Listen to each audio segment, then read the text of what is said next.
தகவல் தொழில்நுட்ப சிறப்பு பொருளாதார மண்டல வளாகத்தில் அமைக்கப்பட்டுள்ள கட்டிடத்தை அமைச்சர் பழனிவேல் தியாகராஜன் நேரில் ஆய்வு. 3200 பேருக்கு வேலைவாய்ப்பு கிடைக்கும் என அமைச்சர் பேட்டி.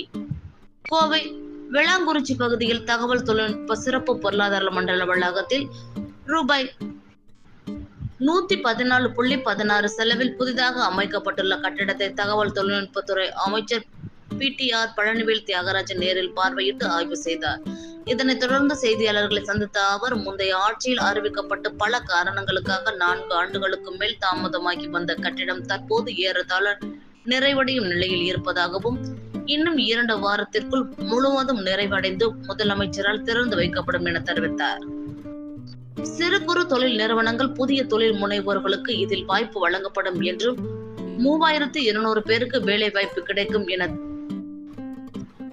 தெரிவித்த அவர், நிதி அமைச்சராக இருந்தபோது பெங்களூர், ஹைதராபாத் ஆகிய நகரங்களுக்கு இணையான அனைத்து வசதிகளுடன் கூடிய ஹைடெக் சிட்டிகளாக கோவை, வடக்கு சென்னை, ஒசூர் உள்ளிட்ட பகுதிகளை உருவாக்குவது குறித்து அறிவித்திருந்ததாகவும், அதற்கான பணிகள் நடைபெற்று வருவதாகவும், பணிகளை வேகப்படுத்துவதாகவும் கூறினார். நிதி அமைச்சராக இருந்தபோது GSTயில் இருந்த குறைகளை சுட்டிக்காட்டியதாகவும், நல்ல மனதோடு அனைவருக்கும் வாய்ப்பளித்து GSTயில் திருத்தம் கொண்டு வர மத்திய அரசு நினைத்தால் விரைவில் இதில் திருத்தம் கொண்டு வரலாம் என தெரிவித்தார்.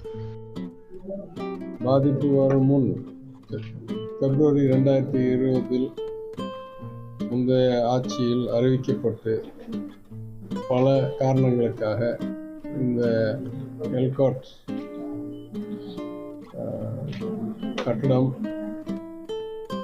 சுமார் 4 ஆண்டுகளுக்கு மேல் தாமதமாகி இன்றைக்கு சுமார் 3 லட்சம் சதுரடி மொத்த அளவிலும் சுமார் 2 லட்சம் சதுரடி அலுவலகம் செலுத்தும் அளவிற்கு 6 அடுக்குமாடியில் பொது சேவைகள் உட்பட்டு இந்த கட்டடம் பல தடைகளை தாண்டி, பல திட்டமிடுதலில் இருந்த குறைகளை தாண்டி கிட்டத்தட்ட முடிகிற அளவுக்கு இன்றைக்கு வந்துவிட்டது. மாண்புமிகு முதலமைச்சரால் விரைவில் என் கணிப்பில் ஒரு 2 வாரங்கள் பீரியட்குள்ள இங்கே திறந்து வைக்கப்படும் என்பதில் மிக்க மகிழ்ச்சி அடைகிறோம். இன்றைக்கு கோவையில் இத்தகைய அலுவலகங்களுக்கு மிக அதிகமான தேவை இருக்கிறது. ஏற்கனவே இங்கே இருக்கிற சுமார் 2 லட்சம் சதுரடிக்கு எங்கள் கணிப்பில் ஒரு 6லேருந்து 7 லட்சம் சதுரடி வரைக்கும் கோரிக்கை வந்திருக்கு வாடகைக்கு. அதை முறையாக எந்த ஒரு தனி நிறுவனத்துக்கும் கூடுதல் பங்கில்லாமல், அதே போல் சிறு குறு குறிப்பாக ஸ்டார்ட் அப் நிறுவனங்களுக்கு 5 சீட்டு, 10 சீட்டு, 50 சீட்டு தேவைக்கு ஏற்பட